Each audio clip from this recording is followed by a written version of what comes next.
కేంద్ర వక్ఫ్ బోర్డు చట్టం సవరణ 2024కు వ్యతిరేకంగా విశాఖలో మేధావులు రౌండ్ టేబుల్ సమావేశాన్ని ఏర్పాటు చేశారు. కేంద్ర ప్రభుత్వం వక్ఫ్ బోర్డు చట్టాన్ని సవరించి తమ హక్కులను కాలరాస్తోందని ముస్లింలు ఆందోళన వ్యక్తం చేశారు. ముఖ్యంగా సవరణ పేరుతో బిల్లును తీసుకొచ్చి దాని ద్వారా తమ హక్కులు దక్కకుండా చేస్తున్నారని, పూర్వీకులు ఇచ్చిన ఆస్తులపై తమకు హక్కు లేకుండా చేయడం సరికాదని తక్షణమే బిల్లును రద్దు చేయాలని డిమాండ్ చేశారు.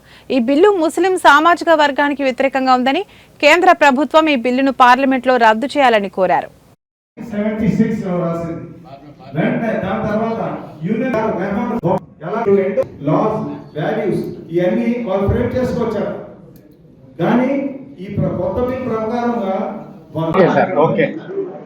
ప్రధానికి ప్రజలందరికీ నా హృదయపూర్వక నమస్కారాలు. మీడియా సోదరులు, ఈరోజు వాళ్ళ పండుగను కూడా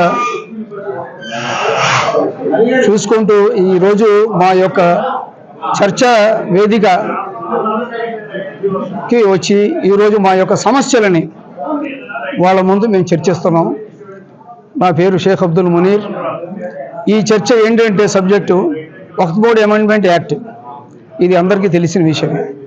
ఏదైతే 3వ స్థానంలో ఉన్నామో మా భూములు, ఈ ప్రభుత్వం ఏంటంటే వ్యతిరేకతగా మా యొక్క ఉన్న హక్కుల్లో ఒక 41 అంశాలని ఎక్కువ పెట్టి ఇది ఏ రకంగా దారి మళ్లించి ఈ ముస్లిమ్స్ని అనదొక్కాలని ఆలోచిస్తున్నారు.